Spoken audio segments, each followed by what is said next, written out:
Hello, the topic of this video is the G20. The G20 recently completed a meeting in Bali, Indonesia, and issued a statement 16th of July 2022. I'm Peter Carter for the Climate Emergency Institute, and I discovered that the statement from the G20 was absolutely shocking, in which they write off the future again. And so I'm going to explain this to you, and I'm sure you will also be shocked. There's some recent background to this on climate change. The Secretary General of the United Nations, Antonio Guterres, on the 18th of July issued a statement. At the end of the statement on climate change, he stated this: "We have a choice: collective action or collective suicide. It is in our hands." I have been pointing out for quite some time now that the climate change indicators, our emissions, etc., are on a global suicide track. They are a global suicide scenario. So I'm going to go to the G20 statement now, and I'm just showing you this slide on which I've got a screen capture of item 9. So climate change was down to item 9. I'm leaving this here for you for reference. I'm going to go to my response to the 3 items that were included in the G20 statement with respect to climate change.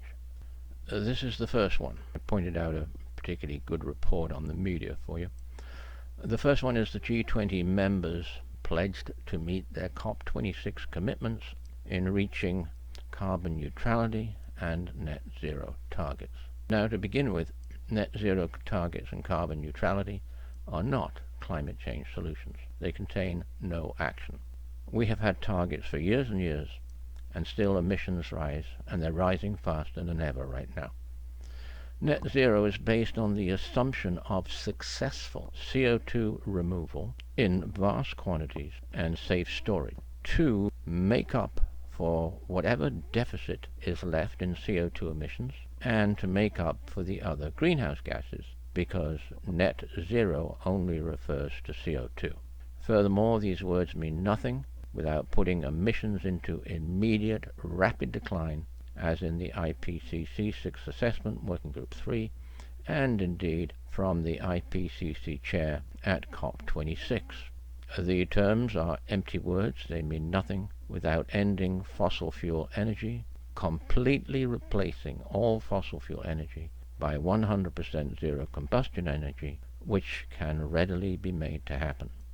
Today, emissions are increasing as fast, and actually faster than ever, according to the NOAA report of June 2021, while government of the G20 continues supporting and subsidizing the fossil fuel industry and talking net zero, blah, blah, blah.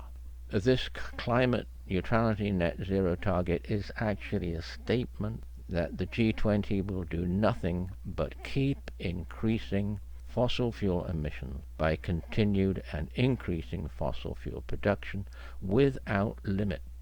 Further, on these so-called COP26 commitments, the G20 are already committed. They have agreed, and they are required, to put global emissions into decline under the 1992 United Nations Climate Change Convention. And that's a screen capture of the part of the convention that I'm referring to, and you'll see it says each of these parties shall adopt national policies and take corresponding measures on the mitigation of climate change by limiting anthropogenic emissions of greenhouse gases and protecting and enhancing its greenhouse gas sinks and reservoirs. So the G20 is doing exactly the opposite of this. It is doing nothing but continue to push more and more fossil fuel extraction and fossil fuel emissions. So this climate neutrality net zero target is a statement that the G20 will keep increasing emissions by continued and increasing fossil fuel production without limit. It means that the G20 intend to continue supporting the fossil fuel corporations and the big fossil fuel financing investment banks. Note, the finance ministers were accompanied by their bank governors at the G20 meeting. And this will render the planet unlivable, and the sixth mass extinction of life will continue accelerating, and that is an unprecedented criminal evil. Point 2. The G20 group promised to phase out and rationalize over the medium term, quote, inefficient fossil fuel subsidies that encourage wasteful consumption. Now, this is exactly the same promise that was made in 2009 by the G20 at the 2009 Pittsburgh Summit. I'll quote from the 2009 statement. Phase out and rationalize over the medium term inefficient fossil fuel subsidies while providing targeted support for the poorest. Inefficient fossil fuel subsidies encourage wasteful consumption, reduce our energy security, impede investment in clean energy sources, and undermine efforts to deal with the threat of climate change. Yeah, that was exactly right in 2009. It's exactly right today. Nevertheless, the G20 are avoiding their obligations to terminate their evil subsidizing of the fossil fuel industry. In any case, inefficient fossil fuel subsidies is not defined, but we know it would not include the socio-environmental costs, which of course are huge, of continuing to burn fossil fuels because, for one thing, it's causing the death of 10 million people a year by air pollution.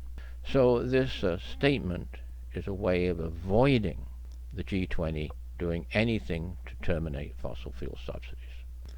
Point 3 regards the obligations of the industrially developed countries to the most vulnerable and developing countries. Here the G20 said, we continue to recall and reaffirm the commitment made by developed countries to the goal of mobilizing jointly $100 billion climate finance per year by 2020 and annually through to 2025 to address the needs of developing countries in the context of meaningful mitigation. Well, those are also empty words. They agreed to exactly this process under the 1992 United Nations Climate Change Convention. And they agreed specifically to this, which is where the language comes from, the 2009 Copenhagen Accord.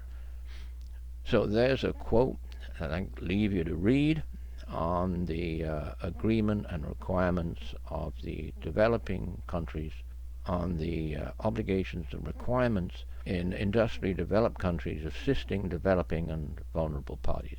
It's spelled out very clearly, and it's repeated in the convention. To the Copenhagen Accord. The Copenhagen Accord was the 2009 agreement at the 15th conference of the parties to the convention, December 2009. And here's the quote from the Copenhagen Accord. Developed countries promise to fund actions to reduce greenhouse gas emissions and to adapt to the inevitable effect of climate change in developing countries. So that is exactly what they agreed to under the 1992 Climate Change Convention, and which they're required to do. The convention is binding no matter what other agreements they may decide to make. Furthermore, in the Copenhagen Accord, it says developed countries promise to provide $30 billion for the period 2010 to 2012 and to mobilize long-term finance of a further $100 billion a year by 2020. Well, years and years and years have gone by. Appeals upon appeal upon appeal have been made, by developing, and the assistance has not been forthcoming. This would, in fact, belatedly put the 1992 Climate Change Convention Agreement on this respect into effect, but it's not happening. So, what does the statement say? This July 2022 G20 Bali statement. What it actually says is that the G20 and the G20 banks will continue to do nothing but push more and more fossil fuel energy without limit, making the planet unlivable. It is, therefore, a statement of unprecedented criminal evil.